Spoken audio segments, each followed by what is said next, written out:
Hello बच्चों, कैसे हैं? ठीक है। चलिए बच्चों, आज हम इस वीडियो में समतल दर्पण के बारे में चर्चा करेंगे। बच्चों, इसके पहले मैं एक वीडियो दे चुका हूं जिसमें मैंने आपको परावर्तन समझाया है। उसमें मैंने बताया था कि घूर्णन कोण कैसे निकाला जाए, विचलन कोण कैसे निकाला जाए, उसके बारे में हम लोगों ने चर्चा करी थी। कुछ बच्चों ने कमेंट्स भी किया, वो clock wise anti clock wise को लेकर। तो मैं बच्चों उसमें अभी चर्चा कर लूंगा, कोई दिक्कत नहीं है। मैं बीच में अभी कहीं ना कहीं आपको बता दूंगा जो समस्या हो रही है। मैंने पूरे कमेंट्स पढ़े हैं। बहुत अच्छा बच्चों, जैसा भी है। आगे बच्चों हम लोग देखते हैं कि दर्पण क्या है और दर्पण कितने प्रकार के हैं, और जो आज मेन रूप से हम लोग को पढ़ना है बच्चों, तो ये पढ़ना है। ये 4 हेडिंग पढ़ेंगे। बिंब क्या है, प्रतिबिंब क्या है, समतल दर्पण द्वारा कैसे प्रतिबिंब बनते हैं, कितनी दूर पर बनते हैं, क्या क्या कंडीशन हो सकती है, फील्ड ऑफ व्यू मतलब वह क्षेत्र जहां से हम लोग प्रतिबिंबों को देख सकते हैं, और 2 समतल दर्पणों द्वारा प्रतिबिंब कैसे बनाया जाए, उनको परस्पर समांतर रख दें, परपेंडिकुलर रख दें और किसी एंगल पर रख दें, फिर देखें कितनी इमेजेस बन रही हैं और उनकी पोजीशन क्या है। ये सब चीजें हम लोग को आज चेक करना है बच्चों। तो उसको थोड़ी से पढ़ें और चालू करें कि मिरर क्या है, मतलब दर्पण क्या है। तो बच्चों सीधी सीधी बात है, जो घर में देखते हो शीशा वो दर्पण नहीं है। तो है तो, लेकिन ऐसे नहीं, मतलब उनकी डिफिनीशन दी जा सकती कि सर हम जो सुबह सुबह अपना चेहरा बाल खींचने के लिए यूज कर रहे हैं उन्हें हम दर्पण कहते हैं। दर्पण क्या होते हैं बच्चों, कि कोई भी एक ऐसा पृष्ठ जिसका कोई एक भाग या कोई एक ऐसा माध्यम, बोल लीजिए एक ऐसा माध्यम जिसका कोई भाग परावर्तक, यानी जो उसमें प्रकाश की किरण पड़े और उसी माध्यम में वापस लौट जाए, ऐसे हम माध्यम को ही दर्पण कहते हैं। बच्चों समझ में आए। और ये क्या होता है कि शीशे के अक्सर पाए जाते हैं, तो उसमें हम लोग क्या करते हैं कि दूसरे एक भाग पर हम लोग पॉलिश कर देते हैं, तो दूसरा भाग परावर्तक बन जाता है, तो जो हम लोग घर में यूज करते हैं। फिलहाल दर्पण 2 प्रकार के हम लोग मेन रूप से लेते हैं, समतल दर्पण और गोली दर्पण। समतल दर्पण में क्या होता है कि जिसके जो दोनों सिरे होते हैं एक ही सीध पर होते हैं, समतल दर्पण होते हैं। और गोली सिरे जो होते हैं, सॉरी गोली दर्पण जो होते हैं, इनके सिरे एक ही सीध पर नहीं होते, या तो उनके सिरे उभरे हुए होंगे या तो उनके सिरे झुके हुए होंगे। इस तरह से गोली दर्पण 2 प्रकार के, एक को हम अवतल कहा करते हैं और एक को हम लोग उत्तल कहते हैं। बच्चों चर्चा इस पे नहीं करनी है, अभी चर्चा भी इसको रोक रहा हूँ, चर्चा में इस पे करना है मेन रूप से। तो इसके पहले हम लोग समझ ले प्रतिबिंब क्या है और बिंब क्या है, तो समझ में आए आगे और फिर समतल दर्पण में घुसा जाए। चलिए देखते हैं। हाँ बच्चों, पहले मैं चर्चा कर लूँ इसके पहले वाले वीडियो को, कमेंट्स जो हो रहे हैं लगातार उस पर थोड़ी चर्चा कर ली। बच्चों देखिए, इसमें क्या था कि मैंने क्या किया था कि 2 मिरर ले लिए थे 40 पर। एक बार फिर से समझा रहा हूँ, ढंग से समझ लो, एकदम क्लियर हो जाए। आप लोगों ने गौर से सुनी नहीं जो मैंने बात कही, अभी भी सुन लीजिए, कोई दिक्कत नहीं। मैं कह रहा हूँ कि 2 दर्पण है जो 40 अंश के कोण पर झुके हैं। एक माने प्रकाश की किरण 30 अंश के आपतन कोण पर M1 दर्पण पर डाली, ये मान लीजिए M2 इस पर डाली। मैं कह रहा हूं कि जो इसका 2 बार परावर्तन के पश्चात जो विचलन होगा, मतलब इसमें टकराएगी फिर इसमें टकराएगी फिर ऐसे करके निकल जाएगी, तो यार वो जो ऐसे करके जाएगी, तो जो नेट विचलन है, कितनी प्रकाश की किरण मुड़ी, कितनी प्रकाश की किरण अपने इस वाले मार्ग से विचलित हुई, वो एंगल क्या है, ये क्वेश्चन था। तो बच्चों मैंने कहा था इसके डायरेक्ट उत्तर बताए जाते हैं। वो कैसे, अगर ये थीटा कोण पर है तो इनका जो विचलन होता है वो 2 थीटा होता है, यानी अगर ये 40 है तो 80 अंश सीधा उत्तर है। अब आया तो 80 अंश क्लॉकवाइज के एंटी क्लॉकवाइज, 2 तरह से उत्तर होते बच्चों। तो मैंने बताया था कि जब हमें क्लॉकवाइज और एंटी क्लॉकवाइज चेक करना होता है तो मिरर इसके लिए जिम्मेदारी लेते, यानी दर्पण। अब दर्पण कैसे है वो यहां रख दिए जाए तो एकदम सही हो जाता है 80।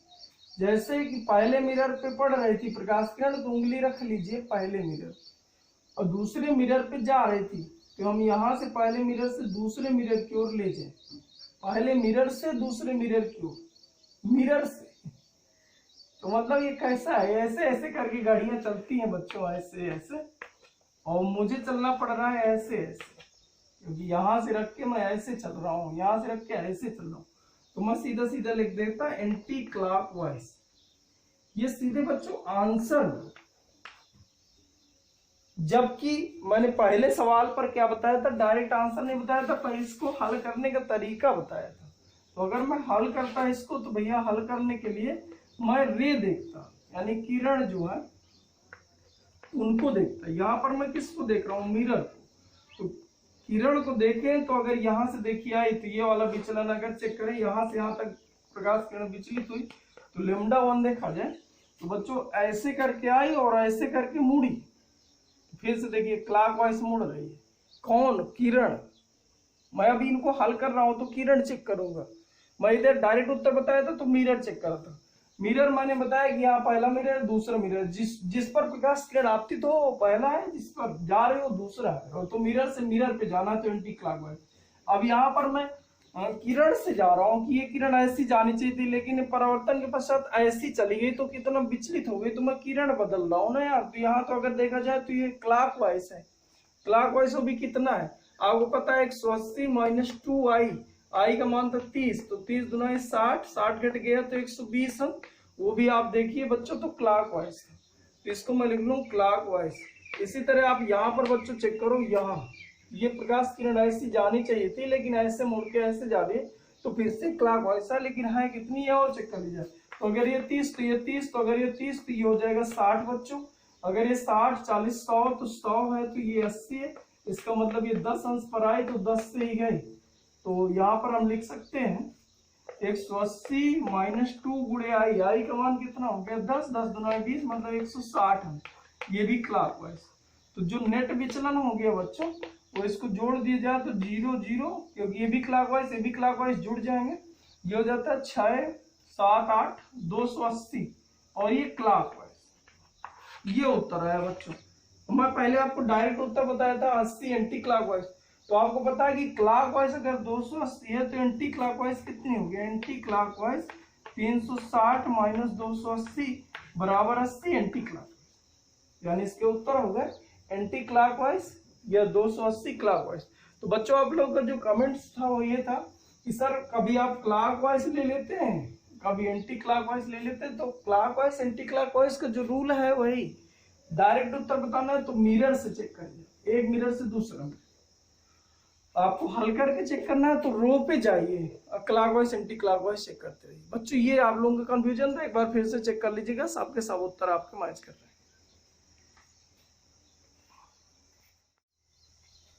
हाँ तो बच्चों आगे देखें, बिंब और प्रतिबिंब। चलिए आज के टॉपिक में लौट रहे हैं, बिंब और प्रतिबिंब।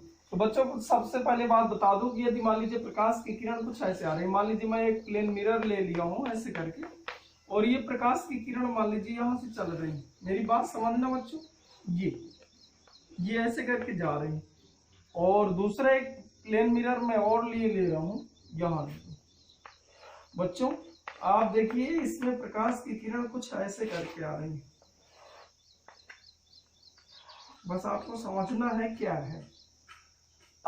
ये क्या था, मिरर, ये मिरर। अच्छा, मिरर की ओर जो प्रकाश की किरण आ रही है उनको हम आपतित किरणें कहते हैं, और जो मिरर से टकराने के बाद जाएंगी, जाती हुई प्रतीक होंगी, उसको हम क्या कहेंगे, परावर्तित किरणें। तो आपतित किरणें जिस बिंदु से होकर चलती हैं या जिस बिंदु की ओर आते हुए प्रतीक होती हैं, कौन सी बच्चों किरणें, आपतित किरणें, उस बिंदु को ऑब्जेक्ट कहते हैं। इसमें ये ऑब्जेक्ट है, इसमें ये ऑब्जेक्ट है। और परावर्तन के पश्चात दो या दो से अधिक किरणें जिस बिंदु पर मिलती हुई प्रतीक होती है या मिलती है, जैसे यहाँ पर परावर्तन के पश्चात ये आपतित किरण है बच्चों, ये परावर्तित किरण है, ये आपतित किरण है, ये परावर्तित किरण है। और परावर्तित किरणें जहां पर आप मिल रही हो, जहां पर एक दूसरे को काट रही हो, उस बिंदु को हम लोग इमेज कहते हैं। बात समझ में आ रही है बच्चों? जैसे मान लीजिए ये यहां कहीं काटती, तो ये इमेज है, और यहां से यहां तक की इमेज की हाइट है बच्चों, तो ये बच्चों इमेज होती है। ऐसे ही अगर इसमें देखें तो ये आपतित किरणें थी, दर्पण की ओर आ रही हैं तो आपतित किरणें, अब ये परावर्तित हो जाती कुछ ऐसे करके, ये परावर्तित किरणें बच्चों, ये परावर्तित किरणें और ये आपतित किरणें। तो परावर्तन के पश्चात इस बिंदु पर मिल रहे, तो ये जो पॉइंट है इसको हम लोग इमेज कहें। फिर से मैं बोलूं, जब दो या दो से अधिक आपतित किरणें जिस बिंदु से होकर आ रही हो, जिस बिंदु की ओर आती हो प्रतीक हो, जिस बिंदु से होकर आ रही हो अथवा जिस बिंदु की ओर आती हुई प्रतीक हो रही हो, उसे हम बिंब कहते हैं, ऑब्जेक्ट कहते हैं। और जिस बिंदु से होकर आ रही होती है उसे वास्तविक बिंब कहते हैं, और जिस बिंदु की ओर आती हुई प्रतीक होती है उसे हम आभासी ऑब्जेक्ट कहते हैं। और परावर्तन के पश्चात, यानी हम सीधा सीधा ऐसा बोल रहे हैं कि दो या दो से अधिक परावर्तित किरणें जिस बिंदु पर मिल रही हो या मिलती हो, या देखिए मिल रही हो या मिलती हुई प्रतीत हो रही, जहां जिस बिंदु पर मिल रही हो, ये जिस बिंदु पर मिलती हुई प्रतीत हो रही हो, उन बिंदु को हम लोग प्रतिबिंब कहते हैं। और प्रतिबिंब भी दो प्रकार के होते हैं, एक वास्तविक प्रतिबिंब और एक आभासी प्रतिबिंब। दो परावर्तित किरणें जिस बिंदु पर मिलती हुई प्रतीत हो, डिफिनीशन बोल रहा हूँ, उसे हम आभासी प्रतिबिंब कहते हैं। और जिस बिंदु पर दो परावर्तित किरणें जिस बिंदु पर एक दूसरे से मिल रही हो या काट रही हो, जिस बिंदु पर उसे काट रही हो उसे वास्तविक, और काटती प्रतीत हो रही हो उसे हम आभासी प्रतिबिंब कहते हैं। क्या बच्चों समझ में? तो ऑब्जेक्ट भी दो प्रकार के होते हैं, इमेज भी दो प्रकार के होते हैं। ये समझ में आए? आगे देखिए बच्चों, आगे बात करें तो मैं बच्चों आपको ये बात बता दूं कि जो समतल दर्पण होता है, समतल दर्पण के सामने जितनी दूर पर वस्तु रख दी जाती है, दर्पण के अंदर, दर्पण के पीछे तो कोई चीज रख दी जाए तो दिखाई नहीं देती है। दर्पण तोड़ लीजिए, मतलब और उसको आप उल्टा करके देखिए तो आप दिखाई देंगे क्या? तो जितनी भी इमेज बना करती है तो हम लोग ऐसा बोलते हैं कि दर्पण के अंदर बन रहे। तो जितनी दूर यहाँ से ऑब्जेक्ट रखा होगा, मान लीजिए मैंने यहाँ पॉइंट ऑब्जेक्ट रख दिया, ये ऑब्जेक्ट है, तो जितनी दूर ये बना है, मान लीजिए इस दूरी को मैं मान लूँ x दूरी पर, तो जो प्रतिबिंब होगा इसका x दूरी पर ही बनता है। जैसे मैं यहाँ पे 2 मीटर पे रख दूं तो 2 मीटर अंदर दिखाई देगा, 1 मीटर पे रख दूं तो 1 मीटर अंदर दिखाई देगा, मैं जस्ट इसके सामने रख दूं तो जस्ट इसके पीछे दिखाई देता। कभी अपना हाथ ले जाके दर्पण के ऊपर ऐसे चिपका दीजिए तो उधर से भी एक हाथ आएगा, चिपक जाएगा, देखते होंगे। तो ऐसी चीजें होती हैं। तो मतलब जो समतल दर्पण होते हैं उसमें से क्या हुआ करता है, जितनी दूर वस्तु रहेगी उतनी दूर प्रतिबिंब रहेगा। जबकि गोली दर्पणों में ऐसा नहीं होता, वस्तु को रखेंगे हम लोग अनंत पे, प्रतिबिंब बनेगा फोकस पर, वस्तु को रखेंगे फोकस पर तो प्रतिबिंब जाके अनंत पर बनेगा। मतलब एक दूसरे के आसपास नहीं बनते। यहाँ पर जितनी दूर वस्तु है उतने दूर प्रतिबिंब है, ये हमें प्रूव भी करना है। क्वेश्चन है आपका, सिद्ध कीजिए समतल दर्पणों से वस्तु की दूरी तथा प्रतिबिंबों की दूरी आपस में बराबर होती है। तो बच्चों इधर पे देखें, तो यहाँ से हम एक प्रकाश की किरण डाल दे, एक किरण ये, दूसरी किरण ये, दोनों की दोनों आपतित किरणें होगी। यहाँ से जा रही है आपतित, दर्पण की ओर जा रहे हैं, मतलब आपतित किरणें होगी। यहाँ से हम लोग देखें अगर इस दर्पण पर ये अभिलंब है बच्चों, अगर दिख रहा ये अभिलंब है, दर्पण पर खींचा गया लंब अभिलंब कहलाएगा। जितना आपतन कोण है उतना ही परावर्तन कोण होता है, तो ये बच्चों आर हो जाएगा, ये परावर्तन कोण हो जाएगा। ये कुछ ऐसे करके निकल जाएंगे। अगर इसको मैं डैश डैश डैश करके देखूं, इसलिए देख रहा हूं क्योंकि मुझे पता है कि दो परावर्तित किरणें जहां एक दूसरे को काटती हैं उससे प्रतिबिंब कहते हैं। मैं एक किरण यहां से डाले, परावर्तित किरण ये हो गई, परावर्तित एक किरण ये हो गई, ऐसे डाले ऐसे लौट आई, एक परावर्तित किरण ये हो गई। बताइए कभी एक दूसरे को काटेंगी? नहीं काटेंगी। तो हम नहीं काटेंगे तो यार हम लोग इनको पीछे ले जाए, यहाँ काटते हुए प्रतीत होंगी, तो यहाँ काटते हुए प्रतीक हो रही है, तो इसका मतलब ये इमेज हो गई। अगर ये इमेज है, आभासी इमेज है, आभास करें यहाँ पर बन रहा है, तो हमें ये प्रूव करना है कि जो ये दूरी है ये भी ये जो x डैश है वो x के बराबर है, यानी जो ये दूरी आपस में बराबर है। तो बच्चों देखो, अगर इधर से अगर हम लोग देखें तो ये जो कोण रहा ये वाला, ये r के बराबर, अगर ये r तो ये r, तुरंत मैं बता दे रहा हूं यार, ये आई तो ये आई, समझ रहे ना, एक अंतर कोण, ये सीसा विमुख कोण। अब आप देखो ये चूंकि कोण आई बराबर क्या होता है, कोण आई बराबर कोण r होता है। एक त्रिभुज का नाम लिख लो यार, त्रिभुज यहाँ मिरर दे दो m1, यहाँ मिरर दे दो m2।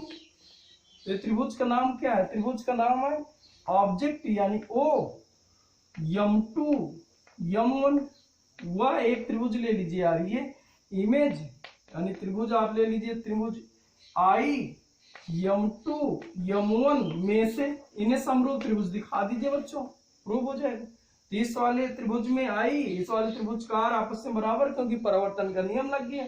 यहाँ दोनों परपेंडिकुलर, यानी मैं दिखा सकता हूं कि कोण O और M2, ये बच्चों M2 लिखा है, और M1 जो कोण है वो बराबर है कोण I M2 M1।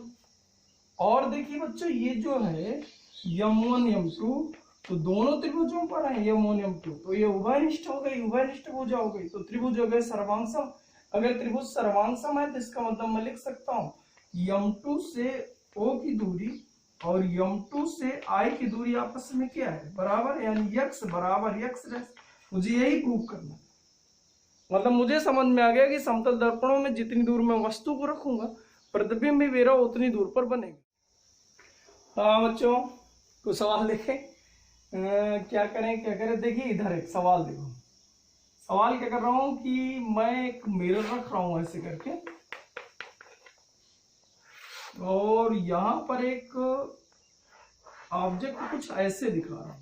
ये मान लीजिए A और ये B, ये पूरा का पूरा अपना ऑब्जेक्ट है। मेरा बच्चों क्वेश्चन ये है कि इसका इमेज कैसे दिखाई देगा। ऑप्शन दे दो बच्चों, ये दिखाई देगा, दूसरा ऑप्शन है मान लीजिए ये दिखाई देगा, तीसरा ऑप्शन है आपको ऐसा दिखाई देगा, चौथा ऑप्शन है आपको ऐसा दिखाई। बताइए कौन सा, सोच लीजिए। चलिए ठीक है, मैं बता रहा हूँ। अच्छा, ये पॉइंट अगर मान लीजिए आपकी 2 मीटर पर है, तो बताइए पॉइंट कहाँ पे उधर बनना चाहिए, 2 ही मीटर पे बनना चाहिए। इसका मतलब ये यहाँ कहीं बन गया। अगर ये पॉइंट है आपका मान लीजिए 1.5 मीटर पर, इसका मतलब ये इधर कितने पे बनना चाहिए, 1.5 मीटर पे बनना चाहिए। इसका मतलब है कुछ ऐसे दिखाई। सिंपल सी बात थी बहुत, ये कोई क्वेश्चन नहीं है, मतलब थोड़ी सेंस देख रहा था मैं, कुछ लोगों का सही रहा होगा। चलिए ठीक है, बड़ा अच्छी बात है। आगे देखते हैं बच्चों। देखा जाए बच्चों और कुछ क्वेश्चन। मान लीजिए मैं ऐसे करके दे दूं, ये मान लीजिए गोला है बच्चों, बताना है तुरंत। और यहाँ मान लीजिए कि मैं अंदर पॉलिश कर दिया, तो जो बाह्य भाग है परावर्तक बन गया, और मैं एक प्रकाश की किरण इसमें ऐसे डाला और ये परपेंडिकुलर निकल गई 90 अंश पर। और मेरा क्वेश्चन ये है कि अगर इसकी त्रिज्या r है, अगर इसकी त्रिज्या r है तो यहाँ के निर्देशांक x, y इनके मान क्या होंगे r के पदों में। चालू हो जाओ तुरंत बच्चों। एक आपतित किरण है, ऐसे टकराकर लंबवत निकल गई है, और ये आपका एक गोली दर्पण है, इससे ऐसे परपेंडिकुलर निकल गई। मेरा क्वेश्चन ये है कि x और y के निर्देशांक क्या होंगे। तो देखते हैं बच्चों, अगर यहाँ से मैं लंब डालूं तो आप लोगों को पता होना चाहिए कि अगर ऐसे करके मिरर है तो सीधा सीधा ये 90 अंश पर हम लोग डाल देते हैं। अगर मान लीजिए गोली दर्पण है तो हमें पता है कि सेंटर से अगर हम लोग लाइन खींच दें तो इस पॉइंट पर यानी स्पर्श रेखा पर लंब होता है। ये अगर मैं यहाँ से खींच दूं तो ये लंब है, इसको हम कहेंगे अभिलंब। अब हमें पता है अभिलंब और आपतित किरण के बीच I बनता है, और विलंब और परावर्तित किरण के बीच R बनता है, ये पता है। और अगर ये पूरा का पूरा 90 है और I R बराबर है, इसका मतलब ये 45 और ये 45। क्या बात बच्चों समझ में आ रही। अगर ये 45 है और ये 45 है तो आप बच्चों देखिए ये 45 हुआ और ये भी ऐसे करके 45 हुआ। अगर ये 45 है तो अब मुझे ये पॉइंट चाहिए, ये जो ये भाग होगा इतना सा ये x कहलाएगा, और ये जो इतना सा भाग होगा ये y कहलाएगा। तो अब हम लोग निकाल लें यार, कैसे निकालें। अब हमें ये भाग चाहिए और ये भाग चाहिए, तो साइन 45 लगा दो। साइन 45 साइन थीटा बराबर लंब, यानी ये वाली ऊंचाई, मतलब ये लंब मतलब y बटे कर्ण। कर्ण कितना है बच्चों, यहाँ से लेके यहाँ त्रिज्या है सेंटर से परिधि की, ये r हो गया। y बराबर लिखा जा सकता है r साइन 45। साइन 45 को लिख सकते हैं 1/√2 यानी r/√2। इसी तरह cos थीटा लगा दो तो आधार बटे कर्ण, आधार ये हो जाता, कर्ण ये हो जाता। तो इसका मतलब x बराबर भी कितना आ जाता, r/√2। ये दोनों इसके उत्तर होते हैं। बच्चों एक आध सवाल और देखते हैं। बच्चों सवाल अगला ये है कि मान लीजिए मैं कुछ ऐसे करके एक तल दे दूं। ऐसे बच्चों कई सारे क्वेश्चन बना लिया करो। हम 90 अंश पे मैंने समझा दिया तो अब 90 अंश के ही उत्तर होते हैं, ऐसे नहीं। आप 60 कर लेते, फिर लंब डालते तो 30 इधर बनता, 30 उधर बनता। तो अब 30 उधर पे हम sin 30 लगाते, 1/2 पूरे के पूरे उत्तर आते बच्चों। कुछ भी डालो आते रहते। मतलब इन्हीं बिना मैं बता रहा हूँ, मतलब आपको बता रहा हूँ ऐसे करके हल किया जा सकता। ये मान लीजिए मैंने डाल दिया पैराबोला।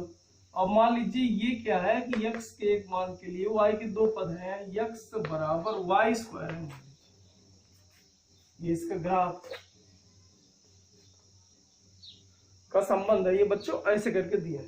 अब मैं कह रहा हूं कि एक फिर से वही क्वेश्चन कि प्रकाश किरण ऐसे आई वो ऐसे करके निकल गई लंबवत। अब मेरा क्वेश्चन फिर से हो जाए कि बताइए यहाँ पर मान लीजिए x और y है, तो x y के मान क्या है। तो फिर से आप लोग इसके सेंटर से ये चीज डालते हैं। अब आप सोचिए बच्चों कि मैं इसको अगर ऐसे करके खींच लूं तो ये कितना 45, क्योंकि आई आर आपस में बराबर करना, तो ये 45। अब ये लंबवत है ये, तो ये भी 45, तो ये 45। अगर ये 45, तो अगर आप लोग देखिए तो हम लोग को पता होता है कि जो tan थीटा बराबर हम लोग लिख सकते हैं, tan थीटा बराबर dy लंब बटे आधार dx। अरे समझ रहे हैं बच्चों ये, तो इसको मैं लिख सकता हूँ tan 45 यानी dy अपान dx बराबर tan 45 और tan 45 का मान 1। चलिए ठीक, 45 हमें समझ में आया, 45 हम लोग यहाँ से यूज कर रहे हैं।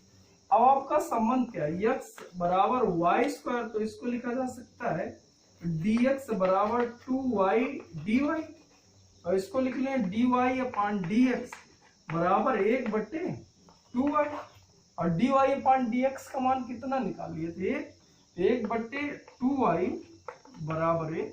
इसका मतलब y बराबर लिखा जा सकता है 1/2। अगर y 1/2 है तो x का मान कितना है, x का मान 1/4। ये उत्तर हो गया बच्चों। फिर से मैं बता करें ये कहां से है बच्चों, यहाँ के निर्देशांक हम x, y चाहिए और यहाँ एक ऐसे करके कर्व है, और मैंने कहा कि यहाँ से अभिलंब डाल दीजिए। अभिलंब अगर हमें पता चल जाएगा अभिलंब ये I है और ये R है, और I R आपस में बराबर, तो 45 हो गए, क्योंकि इन दोनों को बराबर करना है। पूरा कोण 90 अंश है, तो 90 अंश को बराबर करना है, मतलब 45 बच्चों। अगर ये 45 है तो आपको समझ में आना चाहिए कि ये जो एंगल है कौन सा, ये वाला, ये भी 90 है और ये 45, इसका मतलब ये 45। अगर ये 45 तो ये 45। इसका मतलब मुझे समझ में आ गया कि अगर हम लोग यहां से देखें तो ये जो वैल्यू है, ये वैल्यू थी y और ये वैल्यू थी कितनी x, तो tan 45 बराबर लिखा जा सकता है dy अपान dx। और अगर रख दूं तो एक है, इसका इंटीग्रेशन कर लिया जाए, सॉरी डिफरेंशिएशन कर लिया जाए, तो बच्चों ये आ जाता। ऐसे ही क्वेश्चन बहुत सारे बन सकते हैं। जैसे मैं यहाँ पर 120 अंश कर दूं तो 60 इधर हो जाता, 60 इधर, 60 अगर इधर होता तो 30 इधर होता, क्योंकि 90 अंश पे है तो 30, यहाँ मैं 30 लेता, फिर 30 करके हल करता।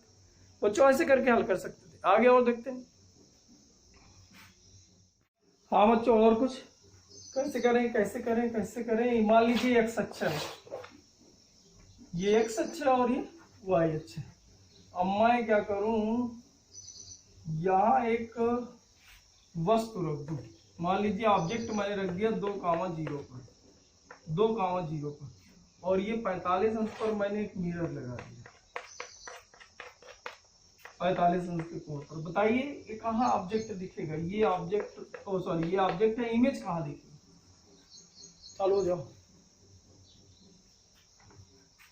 अच्छा मुझे एक चीज बताइए कि जो यहाँ से लंबवत जो दूरी है 90 अंश के कोण पर, ये है ये दूरी। तो जितनी दूर पर, अभी हमने पढ़ा था कि जितनी दूर पर आपका ऑब्जेक्ट है उतनी दूर पर इमेज बनती है, इमेज बननी चाहिए। इसका मतलब इतनी दूर पर यहाँ इमेज बननी चाहिए। तो यहाँ के निर्देशांक क्या हो जाते हैं बच्चों, क्या हो जाता है 0,2। अरे बच्चों समझ में आया, चलिए ठीक है, समझ में आया तो एक क्वेश्चन और कर लिया। ये मान लीजिए मैं 30 अंश के कोण पर मिरर लगाऊं, अब फिर से मेरा क्वेश्चन वही था 2,0। अब बताइए कहाँ पर, यार ये जो दूरी थी इतनी दूर पर यहाँ कहीं बनता, अब ये जो होती है पूरा का पूरा ये हो जाता यहाँ कहीं बना है बच्चों, ये 30 तो ये 30, क्योंकि ये दूरियां आपस में क्या है, बराबर है बच्चों। जितनी दूर पर ये उतनी दूर पर इमेज, ये हमने रख दिया, 60 अंश का कोण बन जाता। अब मुझे चाहिए था कि यहाँ के निर्देशांक क्या है बच्चों, तो यार अब इसके निर्देशांक खींचना है तो यहाँ से लंबवत डाल लो, कर लो यार। ये x अक्ष पे दूरी ये होगी, y अक्ष पे दूरी ये होगी, यही तो पॉइंट है जिसके निर्देशांक चाहिए। तो बताइए मैं कितने अंश का कोण रखूं, 30 था 30 था तो 60 अंश, मतलब मैं sin 60 रख दूं तो sin 60 अंश, 60 अंश बराबर सूत्र होता है लंब, यानी इसकी जस्ट सामने वाली भुजा, सामने वाली भुजा मतलब ये मतलब y, लंब बटे आधार, सॉरी लंब बटे कर्ण, कर्ण कितना ये बच्चों। अब ये दूरी हमें चाहिए बच्चों, ये वाली दूरी, इसको कैसे निकालें, आप देखिए ये दूरी कितनी थी, ये दूरी थी कितनी थी बच्चों 2, तो ये दूरी कितनी है टोटल 2, दूरी दूर ये ऐसे करके 2 है तो ये ऐसे करके 2 कर लीजिए। y बराबर लिखा जा सकता है 2 sin 60, 60 अंश का मान √3/2 तो आ गया √3। अगर फिर से देखो x अक्ष पे निकालना होता तो cos थीटा यूज कर लो, cos 60 अंश बराबर आधार, आधार मतलब ये भुजा, ये 60 अंश का कोण है, तो आधार मतलब x, कर्ण मतलब 2, यानी cos 60 अंश का मान 1/2 तो x बराबर 1, यानी हमें समझ में आ गया कि x का मान 1 होगा, यानी 1 √3 पर इस 2.0 पर रखी किसी ऑब्जेक्ट का इमेज बने। क्या बच्चों थोड़ी समझ में आए? ऐसे क्वेश्चन बहुत सारे हो सकते हैं जिसको हम लोग आसानी से हल कर देते हैं यार। हमें केवल एक फंडा पता है कि जितनी दूर दर्पण से जितनी दूर वस्तु है, प्रतिबिंब भी दर्पण से उतनी दूर पर बनेगा, बस। अब चलिए आगे देखते हैं कुछ क्वेश्चन, या हम लोग दूसरी हेडिंग उठाते हैं, चलिए देखते हैं। चलिए अगली हेडिंग देखें। अगली हेडिंग यार एक क्वेश्चन और जाते जाते कर लो यार, तुम लोग बताइए कैसे होगा, क्या होगा तब। मैं कुछ ऐसे कर दूं, ऐसे ये मान लीजिए समतल दर्पण लगा हुआ है और यहाँ में ए और यहाँ और बी, एक कोई इमेज वो ऑब्जेक्ट, बताइए इसका इमेज कहाँ है, सोचो जल्दी सोचो। तो हमें पता है कि इससे जो लंबवत दूरी ये उतनी ही लंबवत दूरी पर ये बनेगी। 45 अंश के कोण पर लिया जाए तो की बात कर रहा हूँ, तो ये दूरी और ये दूरी आपस में क्या होती है, बराबर। तो ए तो भाई साहब यहाँ है और इसी तरह जो बी होता है वो यहाँ है, और इमेज कुछ ऐसे बने।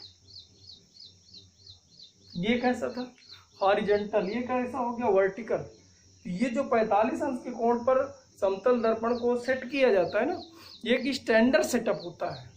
स्टैंडर्ड सेटअप इसलिए इसको कहा करते हैं क्योंकि अगर किसी भी इमेज को हमें क्षैतिज से ऊर्ध्वाधर या ऊर्ध्वाधर से क्षैतिज करना है तो 45 अंश के कोण पर समतल दर्पण को लगा दिया जाए तो ऐसा हो जाता है। जब मैं आप लोगों को पढ़ाते पढ़ाते प्रकाशिक यंत्र पढ़ाऊंगा तो उसमें परावर्ती दूरदर्शी आएगी, वहां पर मैं एक समतल दर्पण 45 अंश कोण पर लगाऊंगा, तो आप लोगों का मतलब वो डाउट अभी से बता दो तो ऐसे कुछ होता है।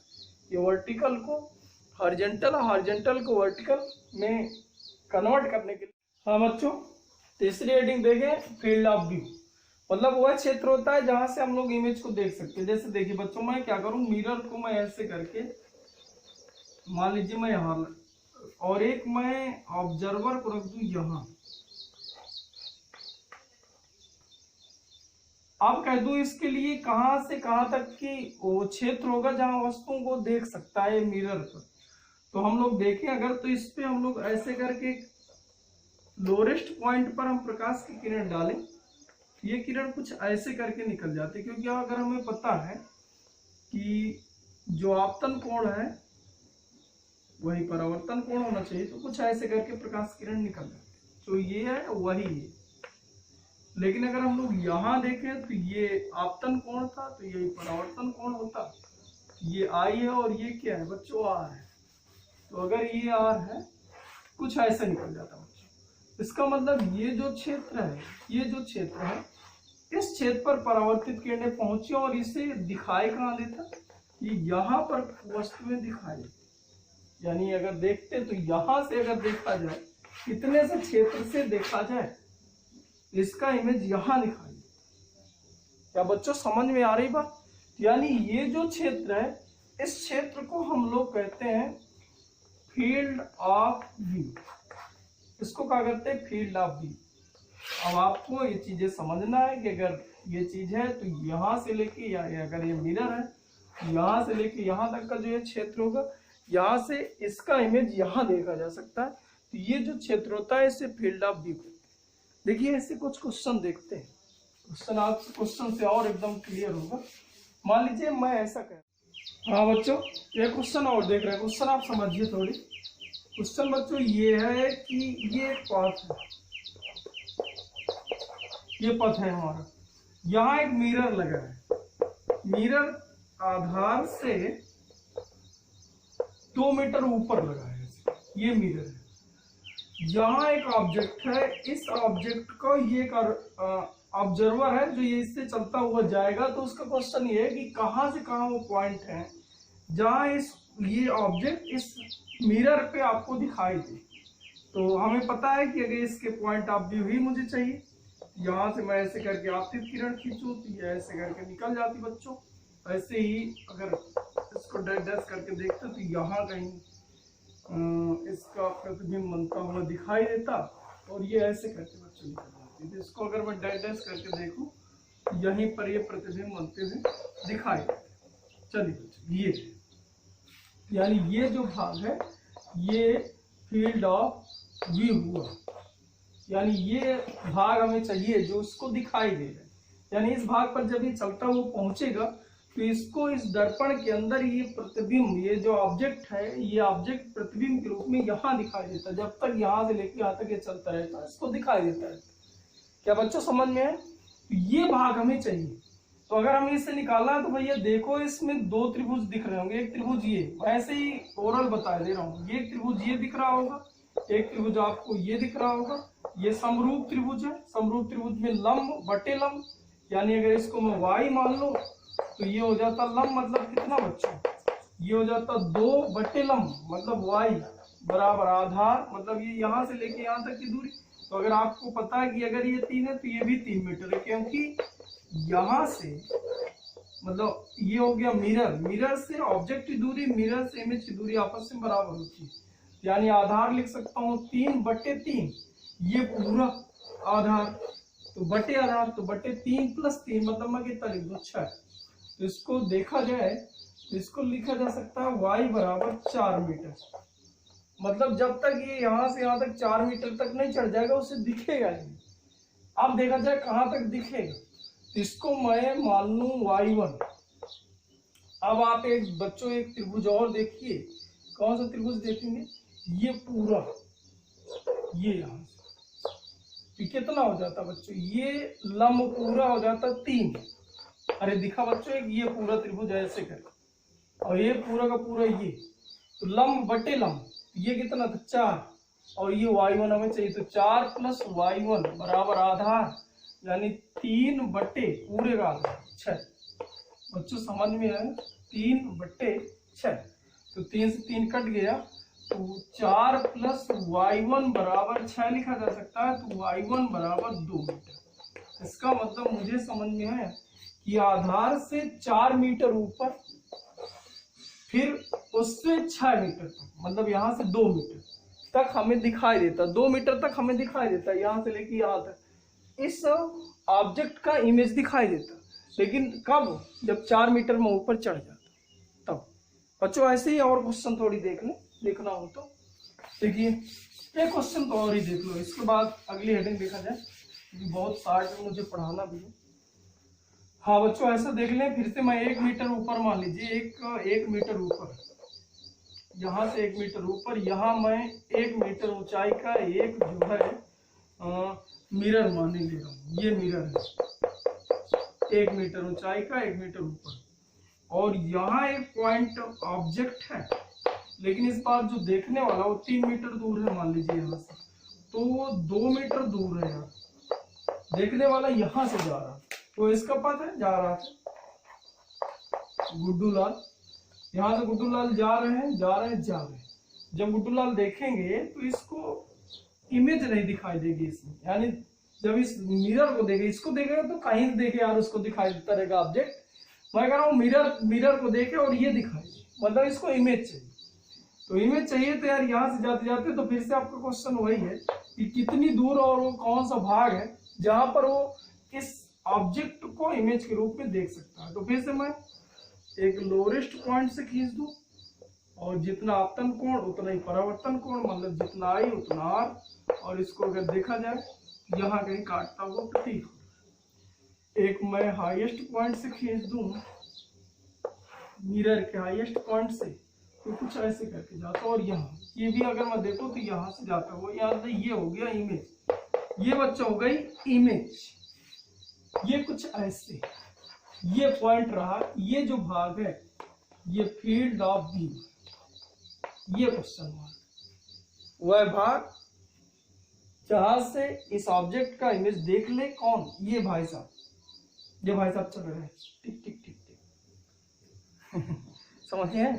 चलिए देखते हैं, फिर से वही लगा लो यार, अगर ये 3 तो ये 3, अब देखो एक त्रिभुज आपको ये दिख रहा होगा, तो एक त्रिभुज ये पूरा दिख रहा होगा, इसको मैं y मान लूं, इसको y1 मान लूं, इसको अगर देखते तो लंब यानी 1 लंब यानी y बराबर आधार, आधार कितना हो जाता है 3 3 6 6 2 8, लंब बटे लंब बराबर आधार 3 आधार पूरे का, तो 3 3 6 2 8, यानी y बराबर देखा जाए तो 8/3 मीटर, यानी इतनी दूर पर, यानी 3 दूना 6, 3 दूना 6 बचा कितना 2, तो हो जाता कितना 20, 3 18 3 27, यानी लगभग 3.7 मीटर ऊपर, 3.667 मीटर ऊपर, यानी आधार से इतनी ऊपर जब जाता तो फिर उसे पहला इमेज दिखाई देता।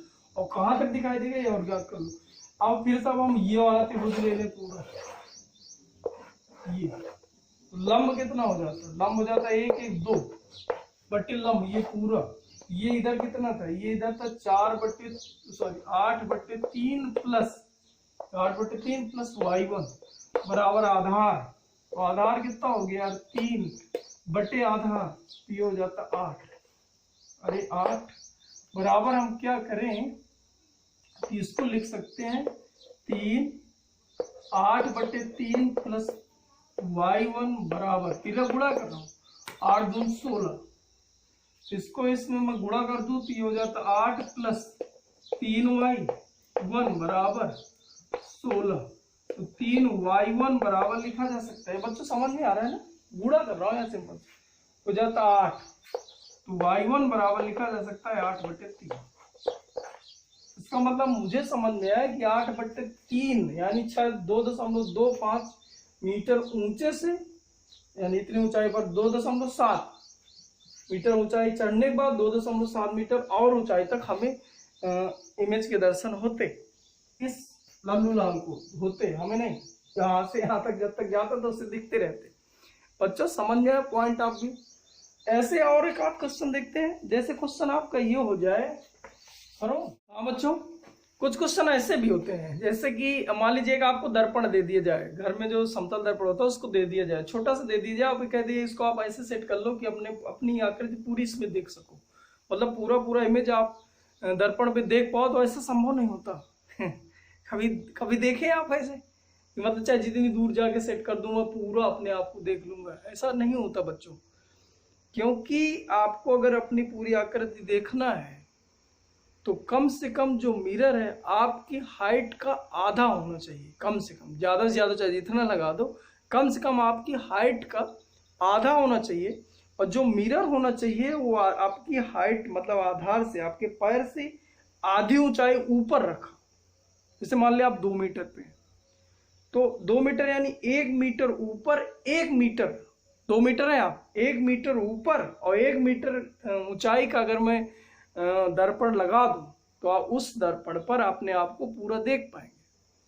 बाकी ऐसा नहीं होता कि सर हमने तो देखा था, आप कब देखा था नहीं, आज देख के देखिए न दिख रहे होंगे, ऐसे चाहे जहां दूर सेट कर दो, चाहे जैसा भी व्यवस्था कर लो, नहीं होता।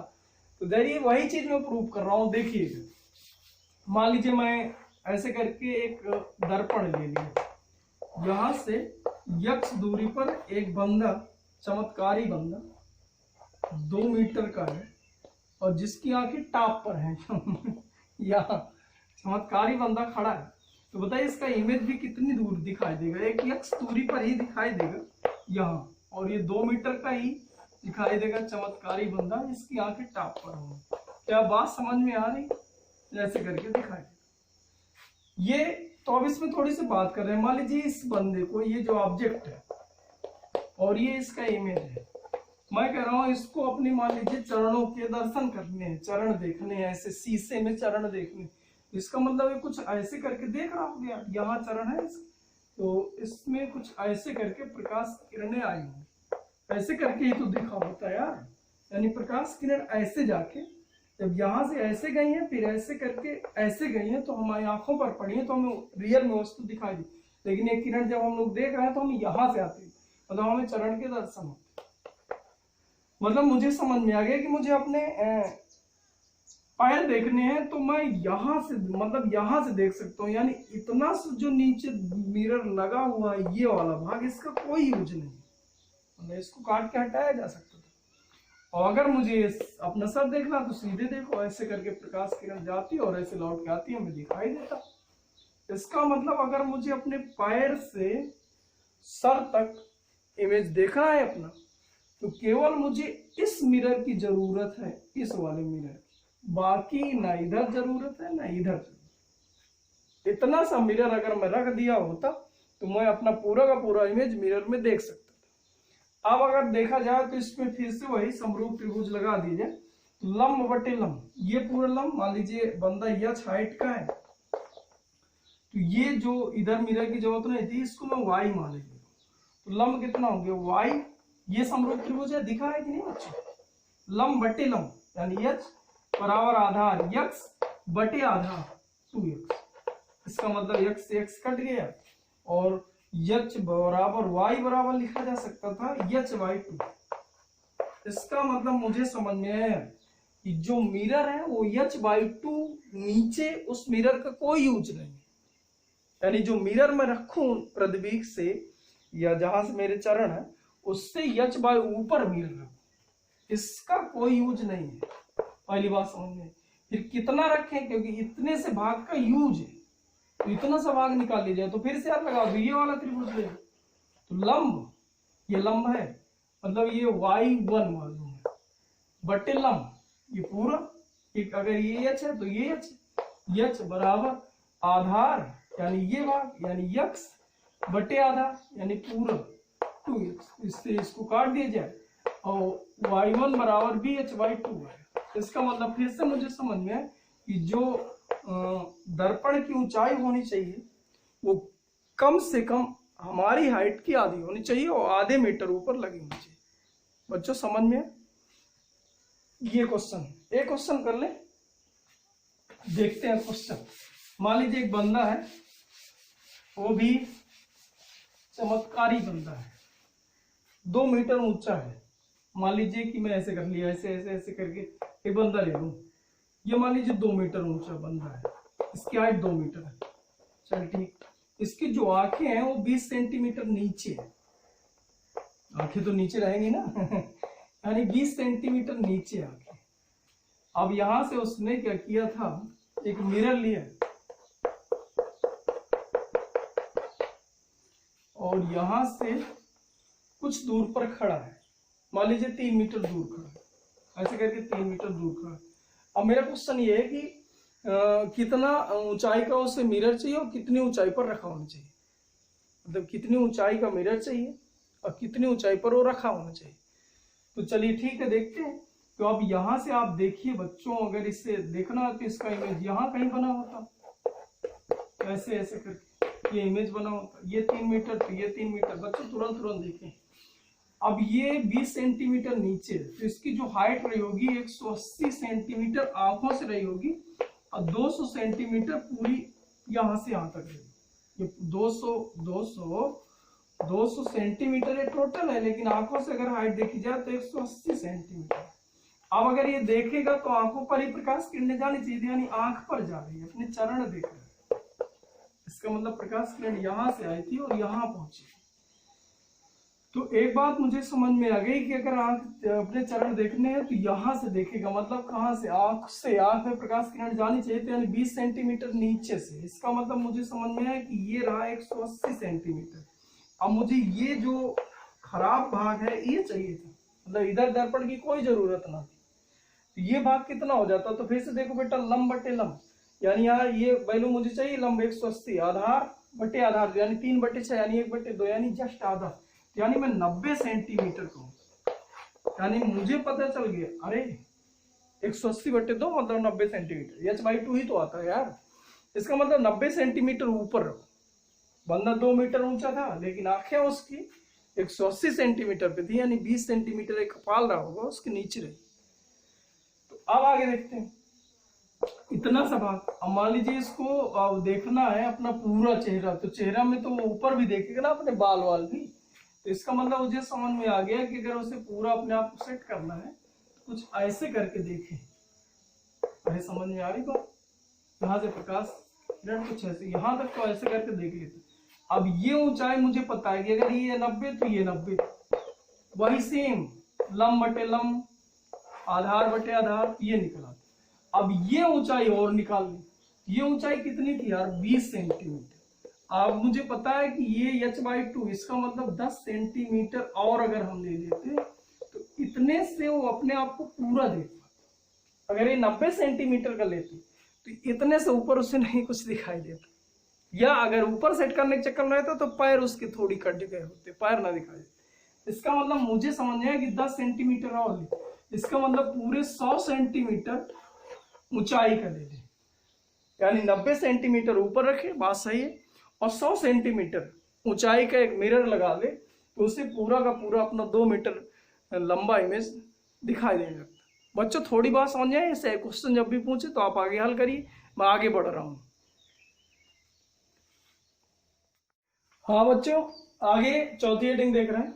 आज के वीडियो की लास्ट हेडिंग रहेगी 2 समतल दर्पणों द्वारा प्रतिबिंब का बनना। बच्चों 2 समतल दर्पण रख लीजिए। मान लीजिए मैं कुछ ऐसे रख रहा हूँ, थोड़ी मेरी बात समझना बच्चों, इसमें 2-3 कंडीशन आएंगी। तो पहली कंडीशन पढ़ रहे हैं, मान लीजिए 2 समतल दर्पण है और उसको मैंने एक दूसरे के पैरेलल ऐसे ही रख लिया। बच्चों समझना, मजा आ जाएगी यार, मजा आ जाएगी, कसम से कह रहा हूँ। मैं कह रहा हूँ इनके बीच की दूरी 3 सेंटीमीटर है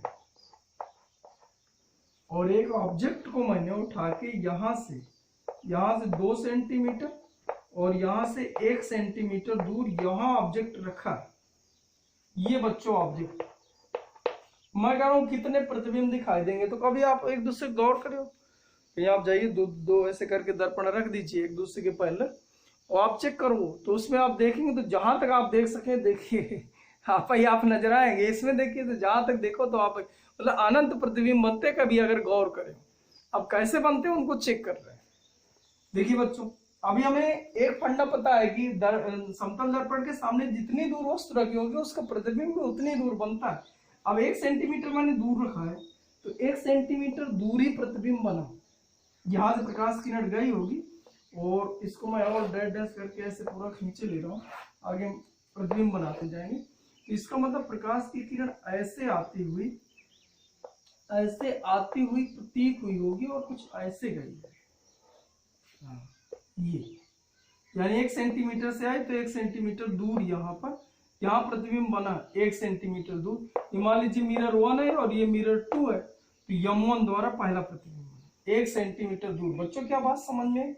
अब यहाँ प्रकाश की किरण गई यहाँ, तो इससे फिर से परावर्तित होगी ऐसे, तो अब यहां से परावर्तित होगी तो अब ये देखिए कहां से आती हुई प्रतीक हो रही, ये तो इनके बीच की दूरी 3 और एक ये इधर 3 1 4 यानी 4 सेंटीमीटर दूर से आई।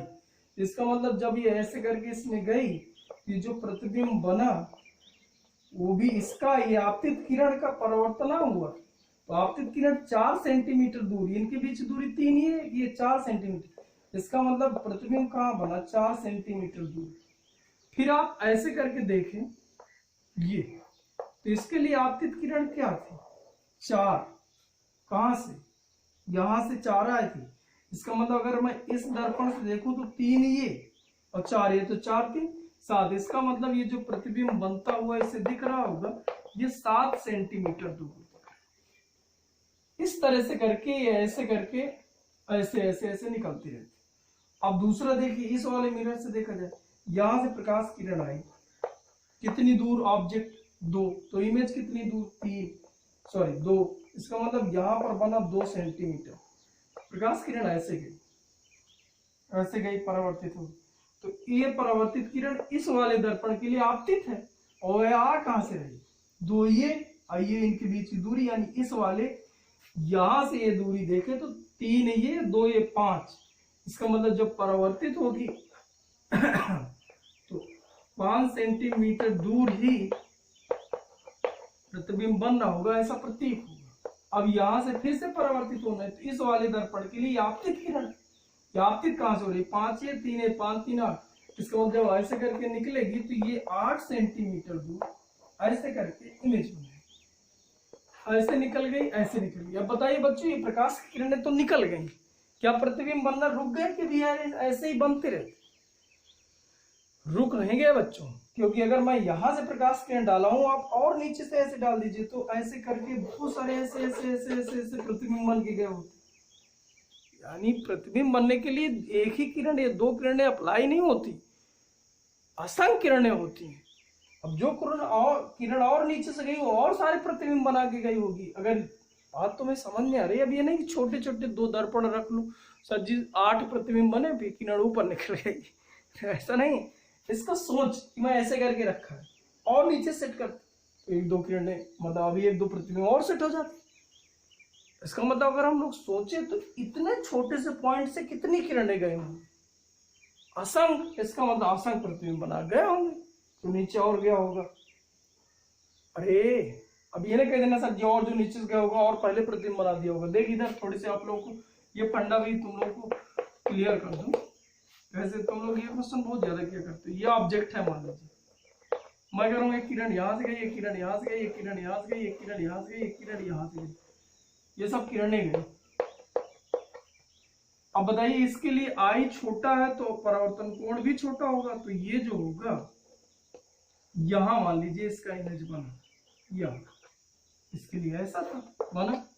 इसके लिए देखिए तो इसका आपतन कोण आई बड़ा है तो परावर्तन कोण भी बड़ा होगा, तो कुछ ऐसे जाएगा। लेकिन देखा जाए तो यही प्रतिबिंब बन रहा होगा। इसके लिए बच्चों चेक करो तो आपतन कोण और ज्यादा है तो परावर्तन कोण भी ज्यादा हुआ। लेकिन अगर इसको मैं चेक करूं तो यही प्रतिबिंब बन रहा है। इसके लिए चेक करो तो आपतन कोण इतना तो परावर्तन कोण इतना, तो प्रतिबिंब तो वहीं बन।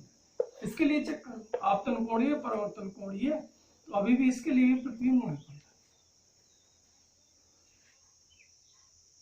इसका मतलब समझ में आया, प्रतिबिंब 1 ही सेंटीमीटर दूर बन रहा, और नीचे डालता तो आपतन कोण आई घट गया होता, तो परावर्तन कोण आर भी घटा होता, तो आर घटा होता तो इमेज वहीं बनती 1 सेंटीमीटर पर ही। लेकिन और ज्यादा इसके अंदर और आगे सेट हो जाती, मतलब प्रतिबिंबों की संख्या बढ़ गई। बच्चों ऐसे अगर आप लोग पढ़े तो मुझे लगता है कि हर जो है क्वेश्चन कहीं ना कहीं गड़बड़ करोगे। तो इसका एक शार्ट ट्रिक होता है, ट्रिक मैं लिखे दे रहा हूं। ये मान लीजिए M1 है और ये मान लीजिए M2। ये M1 था M2 था मिरर, और इनके जो बीच की दूरी है, यहां से बीच की दूरी कितनी थी, एक M1 से 1 सेंटीमीटर पे थी, M2 से 2 सेंटीमीटर। अब आपको कुछ ऐसे कर लेना है, इनके जो बीच की टोटल दूरी थी वो कितनी हो गई 3 सेंटीमीटर। अब आप 3 सेंटीमीटर जोड़ते जाए तो 5 सेंटीमीटर, इससे कितना हो जाता है 4 सेंटीमीटर। फिर जोड़िए बच्चों तो ये कितना हो जाता है, 3 जोड़ना है तो 4 3 7 5 3 8। फिर ऐसे ऐसे करके जोड़ी, ये हो जाता 8 2 10 11 7 3 10। देखिए बच्चों चेक करो M1 द्वारा बने प्रतिबिंब कितने, पहला 1 है, दूसरा कितना 5 तो है बच्चों, ये 5 है। लेकिन तीसरा कितना है 7 है। M2 द्वारा चेक करो 2 4 8 2 4 8 दिख रहा है बच्चों, अगला होता 10। ऐसे करके बनते चले जाते। और ये हमारा ट्रिक समझ में है। M1 से 1 सेंटीमीटर दूर था, M2 से 2 सेंटीमीटर था, रख लो, और इन दोनों के बीच की दूरी 3 थी, तो ऐसे 3 दोनों जोड़ते चले जाओ। इससे इधर जोड़ दो, इससे इधर जोड़ो, इसका उसका इसका उसका करना और जोड़ते चले जाओ। अब कितने, जैसे मैं क्वेश्चन पूछ लू कितने प्रतिबिंब, तो अनंत। मैं कह दूं यम1 द्वारा चौथा प्रतिबिंब कितनी सेंटीमीटर दूर बना होगा यम1 द्वारा, 1 2 3 4, चौथा प्रतिबिंब बना होगा 11 सेंटीमीटर दूर, 11 सेंटीमीटर। कह दो यम2 द्वारा दूसरा प्रतिबिंब कहाँ बना होगा, तो पहला दूसरा 4 सेंटीमीटर दूर। ऐसे ही आपके क्वेश्चन पूछता रहता। दो समांतर समतल दर्पणों द्वारा प्रतिबिंब का बनना, ये था। आगे देखते हैं बच्चों। अगर मैं क्या करूं, मैं ऐसे रख दूं समतल दर्पण, एक ये समतल दर्पण है बच्चों, दूसरा समतल दर्पण ये। अब फिर से मैं कह दूं, बताइए ये 1 सेंटीमीटर दूर, ये अपना यम1 है, ये अपना यम2, और ये 2 सेंटीमीटर दूर। अब फिर से मैं कह दूं, बताइए कितने प्रतिबिंब बने, बताइए बच्चों। 2 बने, 3 बने, 4 बने, अनंत बने, ABCD। सोच लो अच्छा, चलो ठीक है मैं कर रहा हूँ। एक प्रकाश किरण ऐसे डाले और ऐसे ही लौट आए, एक प्रकाश किरण ऐसे डाले और ऐसे चली गई। मतलब अगर हम लोग देखें तो इसका जो प्रतिबिंब है वो यहाँ कहीं बनता हुआ दिखाई दे, यहाँ। और ये प्रकाश की किरण ऐसे चली गई, अब ये लौट के इसमें नहीं आएगी, इसका मतलब एक इमेज बना के निकल गई। ऐसे बच्चों इसमें देखो, एक ऐसे किरण गई, एक ऐसे करके, ये ऐसे करके चली गई, ये ऐसे ही लौट आई, यानी एक ये हो गई, एक ये परावर्तित किरणें एक दूसरे नहीं काट रही तो आभास करा जाए, यहाँ कहीं काट रही। इसका मतलब ये 1 सेंटीमीटर दूर इधर इमेज बना, इससे 2 सेंटीमीटर दूर इधर इमेज बना, ये प्रकाश किरण इधर निकल गई, ये इधर निकल गई, क्योंकि दर्पण अब आगे है नहीं कि लौट के फिर से आए। इसका मतलब अब पुनः परावर्तन नहीं होगा, और ये इधर निकल जाती और प्रतिबिंब कितने बनते, 2। आया बच्चों समझ? चलिए ठीक है, आगे देखते हैं बच्चों। जब दर्पण परस्पर लंबवत रखे, देखो इनको कैसे हल करें। हाँ तो बच्चों, अच्छे बच्चे कैसे, अच्छे बच्चे कैसे, हीरो हीरा लाल जैसे। चलिए देखते हैं इधर, ये ऐसे ये ऐसे, तो तुम कैसे। ये मान लीजिए 90 अंश का कोण बना है बच्चों, समझिए बच्चों बच्चों बच्चों। मैं यहाँ प्रकार एक वस्तु ऑब्जेक्ट रखूं, ऑब्जेक्ट है, ये मान लीजिए A, A पर है, A, A पर, यानी x अक्ष से दूरी है, y अक्ष से दूरी है। बात मेरी समझिए, मजा आएगी बच्चों। ये अब मेरा क्वेश्चन, पहला क्वेश्चन तो बच्चों मेरा ये है, इस वाले दर्पण का नाम यम1 है, इस वाले दर्पण का नाम यम2, इस वाले दर्पण से ऑब्जेक्ट कितनी दूर पर है, A पर है, ये ही तो है, और ये है। इसका मतलब इमेज कहां पर बनेगा, A पर ही बनेगा, ये इमेज है। चलिए ठीक, इस वाले से कितनी दूर पर है, A पर, तो इमेज कितने पर बनेगा, A पर ही बनेगा, A पर बनेगा, ये इमेज है। चल ठीक, ये इमेज किसके द्वारा है, यम1 द्वारा, ये इमेज किसके द्वारा है, यम2 द्वारा। बच्चों ये बात समझ में आ गई। अब मेरा जो क्वेश्चन है वो गौर से सुनिए। मान लीजिए मैं एक ऐसे करके दर्पण रखूं, और दर्पण के सामने एक दर्पण रखूं, तो क्या वो वाला दर्पण इस वाले दर्पण के अंदर दिखाई देता? समझिए, मैं एक दर्पण ले लूं, या आप क्या करो, एक शीशा ले लो जिसमें आपकी शक्ल सुंदर से दिख रही हो, और एक दर्पण ऐसे करके और ले लो, एक शीशा भी और ले लो, और फिर देखो कि उस वाले शीशे में क्या ये वाला शीशा दिख रहा है। तो बच्चों दिखता है भाई, उस वाले दर्पण, किसी भी दर्पण के लिए सामने कुछ भी रख दो यार तो दिखेगा। अब ये थोड़ी कि उसकी शक्ल अच्छी नहीं तो ना दिखेगी, दर्पण अच्छा नहीं तो ना दिखेगा, कुछ भी रख दिखेगा। अब सोच यार, ये दर्पण था, इसके सामने एक दर्पण ये रखा है, तो क्या ये दर्पण इस दर्पण के अंदर दिखेगा? हाँ दिखेगा। इसका मतलब एक आभासी दर्पण इसमें और दिख रहा होगा, ऐसे ऐसे ऐसे करके। और ऐसे अगर सोच कि ये दर्पण है, इसके सामने ये दर्पण रखा हो, तो ये दर्पण भी इसमें दिख रहा होगा। इसका मतलब एक आभासी दर्पण और दिख रहा होगा, ऐसे ऐसे ऐसे करके। आप सोचो कि अगर ये दर्पण है, दर्पण के सामने A पर ये इमेज है, लेकिन इस दर्पण के लिए इमेज ऑब्जेक्ट का काम कर रहा होगा, क्योंकि इस दर्पण के सामने, तो फिर से इमेज एक यहां पर इमेज बनी होगी, इमेज बनी होगी किसके द्वारा, ये दर्पण यम2 द्वारा। लेकिन अगर आप सोचो कि यहां पर भी दर्पण है, इस दर्पण के सामने ये एक वस्तु रखी, भाई इसके लिए तो वस्तु है, वैसे तो इसकी इमेज थी, तो इसके लिए भी a सेंटीमीटर दूर, तो इसका मतलब फिर से a सेंटीमीटर दूर आ गया a पर, यहाँ पर a पर। इसके लिए एक इमेज और बनी, और ये कौन से दर्पण द्वारा, इसके द्वारा, यानी यमुन द्वारा। यानी हमें समझ में आया कि एक इमेज और बनी, यानी इस पॉइंट पर दो इमेज बनी M1 द्वारा M2 द्वारा, लेकिन अगर इमेज की संख्या गिनी जाए तो 3 गिनी जाए, 1 2 3। बच्चों फील आई कि नहीं आई? अगर दो परस्पर लंबवत दर्पण रखे हैं तो प्रतिबिंबों की संख्या 3 होती है, वो ऐसे होती है। समझ में आया? चलिए ठीक है, आगे देखते हैं। हाँ बच्चों, फिर से क्वेश्चन देखते हैं। मान लीजिए ऐसे करके फिर से दो मिरर है,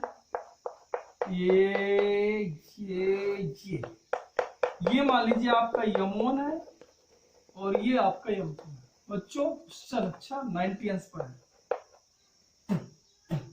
चलिए ठीक, यहां पर मैं एक इमेज ऑब्जेक्ट रखूंगा, ये ऑब्जेक्ट है, लेकिन इस बार इसकी जो साइज है वो a, b है, यानी ये जो लंबाई है ये a और ये जो ऊंचाई है ये b।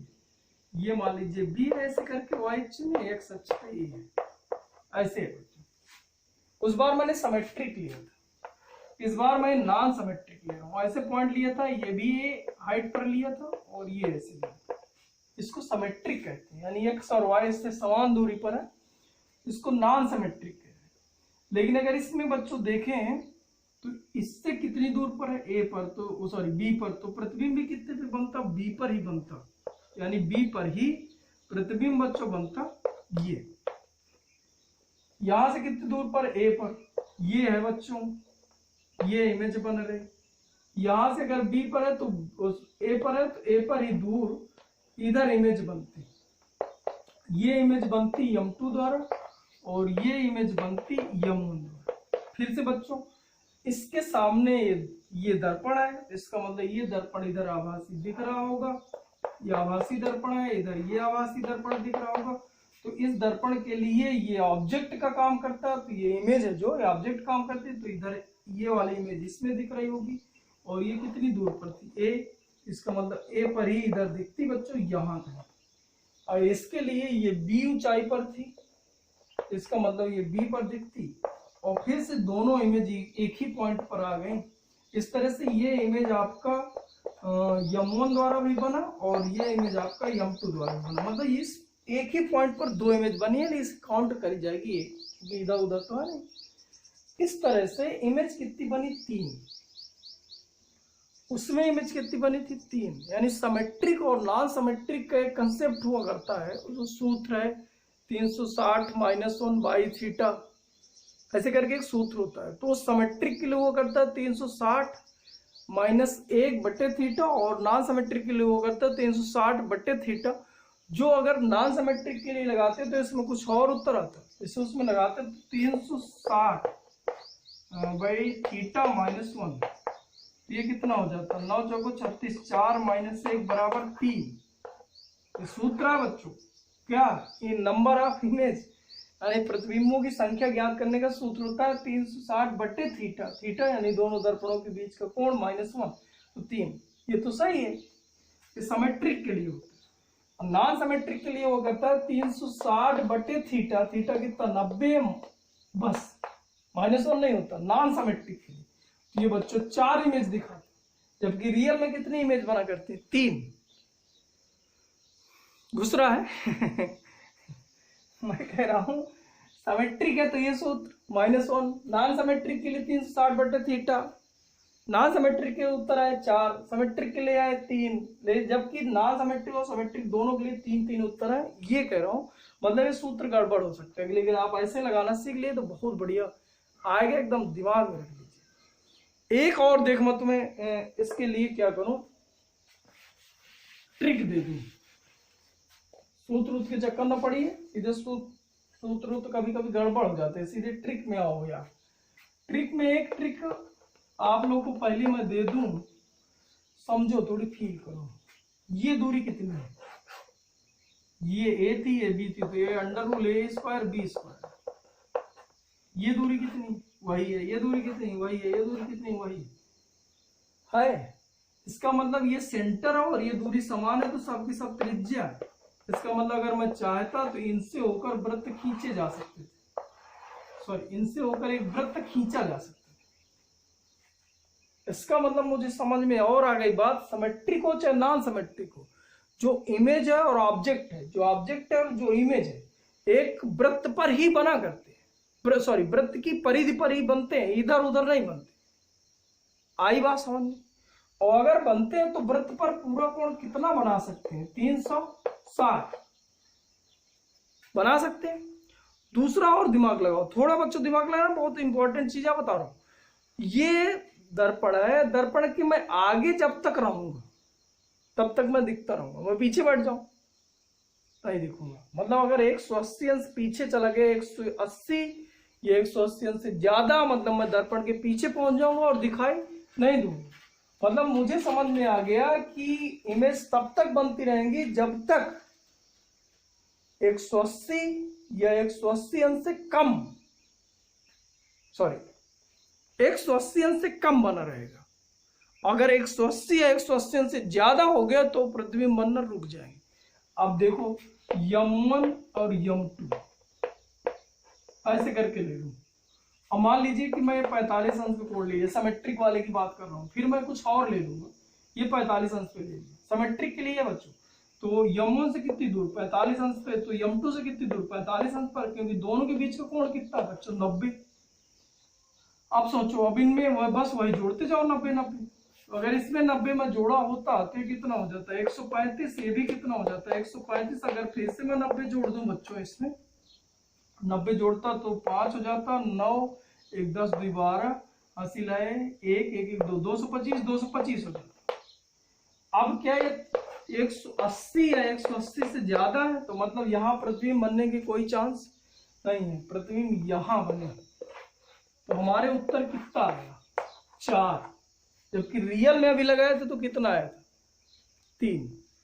तो एक इसमें नोट हुआ करती है ट्रिक में, यदि ये जो लास्ट के दोनों पॉइंट है यानी 135 और दोनों के बीच, दोनों मिरर के बीच का जो कोण, लास्ट के दोनों ये पॉइंट और दोनों मिरर के बीच का कोण अगर जोड़ दिया जाए, फिट 360 आ जाए। फिट 360, नहीं कम नहीं ज्यादा। समझ लीजिए कि दो ये यहाँ इमेज थी, दोनों इमेज एक दूसरे के ऊपर बनी है और काउंट में एक कम हो गई। अभी तक देखो बनी तो 4 है यहाँ, लेकिन एक काउंट में कम है। इसका मतलब मैं जोड़ू तो 5 5 10 0 हासिल है, 1 3 3 6 और 9 9 6 15 16 की 6 हासिल है, 1 1 2 1 3 360 फिट आया। इसका मतलब जो नंबर ऑफ इमेज है वो हो जाएगी 4 - 1 बराबर 3। घुस गया दिमाग में? मतलब मुझे क्या करना है, M1 M2 रख लेना है, दोनों से कितने अंश के कोण पर है वो रख लेना है, फिर दोनों के बीच जितने अंश के कोण है सब इधर तिरक जोड़ते चले जाना। कब तक? जब तक वैल्यू 180 से कम रहे। 180 या 180 ज्यादा हो जाए उन्हें काट दो, फिर इसके बाद काउंट कर लो। काउंट करने के बाद एक और चेक कर लो कि कहीं लास्ट वाला जो इमेज था दोनों एक दूसरे के ऊपर तो नहीं बन गए। अगर वो उससे चेक करना है तो आप ये लास्ट के दोनों पॉइंट और दोनों मिरर के बीच के कोण उन्हें जोड़ लीजिए। 360 फिट है। अगर कम आए तो भी कोई दिक्कत नहीं, ज्यादा है तो भी कोई दिक्कत नहीं। अगर फिट आ जाए तो एक घटा दो, क्योंकि उसमें कंडीशन की है कि दो इमेज एक दूसरे के ऊपर बन गए। क्या ये बच्चों एकदम सेट है? चलो अच्छा देखते हैं आगे क्या कर रहे हो। चलिए अच्छा, चलिए हुजूर, चलिए ठीक है। ये मैं एक मिरर ले लूं इतने पर 40, यहाँ कुछ और बढ़ा लो 60 कर लूं, और यहाँ रख लूं बच्चों, इसको कर लूं 20 पर और इसको कर लूं 40। ये M1 मिरर है, M2 मिरर है। दो मैं कर रहा हूँ, कितनी प्रतिबिंब बनेगी निकाल के दिखाओ। तो तुम्हें पूरा ट्रिक पता है। M1 M2, M1 से कितना दूर है 20 पर, M2 से कितनी दूर है 40 पर। मुझे कितना जोड़ना है बच्चों? दोनों के बीच का कोण 60 है, मुझे 60 अंश जोड़ते चले जाना है। ये हो जाता 100, ये हो जाता 80, फिर से मुझे जोड़ देना है कितना 60 ही जोड़ना है, ये 160 हो जाता, और ये 60 अगर जोड़ देता तो 140 हो जाता। फिर से जोड़ दो बच्चों, मुझे समझ में आ रही है। अगर मैं फिर से जोड़ देता, इसमें 60 जोड़ता तो ये बच्चों 200 हो जाता, और इसमें 60 जोड़ता 6 6 12 यानी 120 सॉरी 220 हो जाता। अब आप समझ रहे होंगे तो ये तो काउंट ही ना करो, बचे कितने 1 2 3 4 5 6 इमेज बनी। अब बच्चों वो भी इमेज मुझे चेक करनी है कि कहीं दो इमेज लास्ट वाली एक साथ तो नहीं बन गई। तो फिर से मैं क्या करूं 140 160 लास्ट की ये दो, और इनके बीच दोनों मिरर के बीच का कोण ये जोड़ दो, अगर फिट 360 हो जाए। 6 6 12 12 4 16 की 6 यहाँ से लगे 360 फिट है बच्चों। तो इसका मतलब क्या हुआ, number of image is equal to कितनी थी बच्चों 6, 2 2 4 2 6 में से एक मैंने घटा दिया तो 5 इमेज बनेगी। 5 इमेज बनेगी, सबकी पोजीशन पता है कौन कितने अंश पर बनेगी। क्या बच्चों समझ में है। अगर इसका मैं चित्र बनाता बच्चों तो ऐसे करके एक सर्किल खींच, अब इससे 20 पर तो इधर 20 पर। आप थोड़ी क्या करिए वो लंगड़ा वंगड़ा होता ना प्रकार, उससे थोड़ी आप करके देखिएगा, क्योंकि यही एंगल पर बनते जाएंगे। ना बने मुझे कमेंट्स करिए, मैं बता दूंगा यार। लेकिन ये ट्रिक है अपना चकाचक तैयार करते रहो। मेरे पास तो पहली बात तो एक ही चाक है, मैं बनाऊंगा सब गड़बड़ा जाएगा। दूसरी बात मेरे पास प्रकार नहीं बड़ा तो नहीं बता देता। आपको ये ट्रिक पता होनी चाहिए, सबके सब उत्तर आते हैं। और एक आध देखो एक्सरसाइज के लिए करना हो तो कर लीजिए।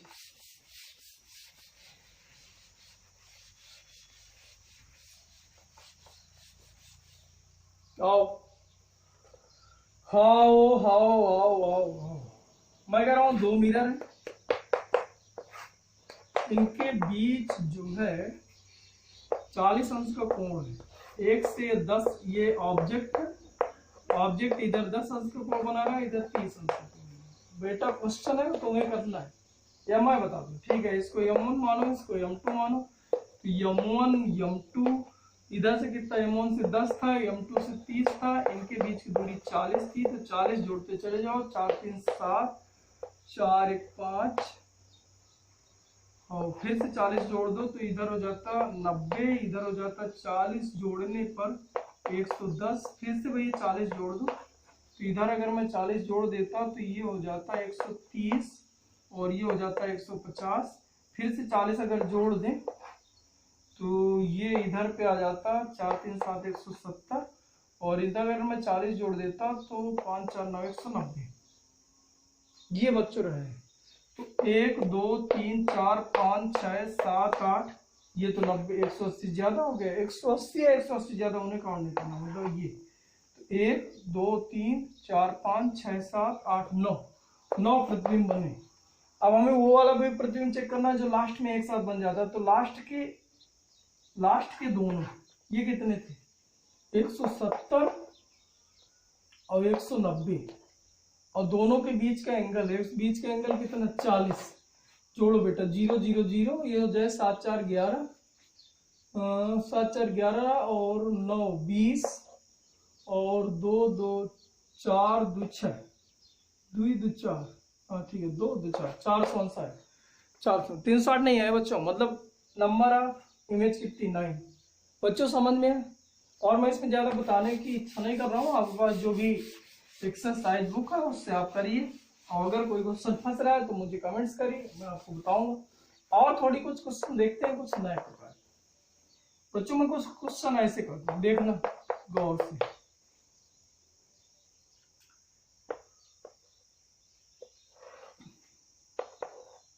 ये और फिर यहां में रख दो एक आमा ये पर।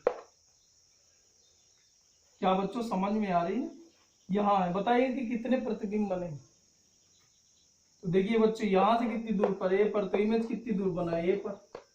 यहाँ से कितनी दूर पर ए पर, तो इमेज कहाँ पर बना, ये ऑब्जेक्ट था बच्चों, तो इमेज ए पर बनी, ये इमेज बनी, ये इमेज बनी। अब आपको पता हो तो ये ऐसे आ रखे हैं, ऐसे। मैंने कहा था इसके सामने जो कुछ भी है इधर दिखेगा। इसके सामने दर्पण नहीं है, दर्पण नहीं, तो इसका दर्पण इधर नीचे बनेगा ही नहीं। या मैं ऐसा कहूं, ये जो दर्पण है यहाँ कहीं बनता और नीचे बनता, इसका इमेज इधर रिटर्न नहीं होता और इसका इमेज इधर रिटर्न नहीं। अभी भैया मैं एक क्वेश्चन बताया था ऐसे करके, और यहाँ रखा था ए कामा ए पर, मैंने कहा इसका इमेज यहाँ बना, इसका इमेज यहाँ बना, इन दोनों का इमेज यहाँ बना, क्योंकि ये वाला दर्पण इधर लौटा लिया था, ये वाला दर्पण इधर लौटा। अब मैं कह रहा हूँ यार इतना सा भाग एब्सेंट कर दिया यार, ये एब्सेंट कर दिया, तो ये जो दर्पण था, ये मान लीजिए M2 जो है वो इधर नहीं दिख रहा है, जो M1 है वो इधर नहीं दिख रहा, तो इस वाले इमेज को इधर नहीं खींच रहा है, इस वाले इमेज को इधर नहीं खींच रहा, मतलब नंबर ऑफ इमेज कितनी 2। बच्चों समझ में आया? बच्चों ऐसे ही पढ़ना है, कल हम लोग जो पढ़ेंगे। और जो क्वेश्चन हो बच्चों मुझे कमेंट्स कर देना, नीचे कमेंट जरूर कर दिया करो। देखिए आपने आज एक कमेंट्स किया था, उसका मैंने बीच में एक जगह कहीं ना कहीं बताया है, आप थोड़ी देख लेना, क्लियर हो जाएगा। इससे मुझे थोड़ी कॉन्फिडेंस बढ़ता है कि मैंने कितना अच्छा पढ़ाया है या कहाँ अभी आप लोग नहीं समझ पा रहे हो। बच्चों thank you thank you thank you video देखने के लिए।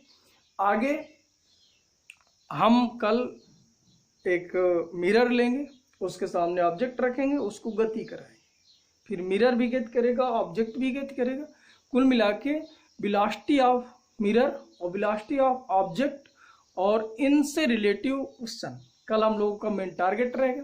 Thank you thank you thank you.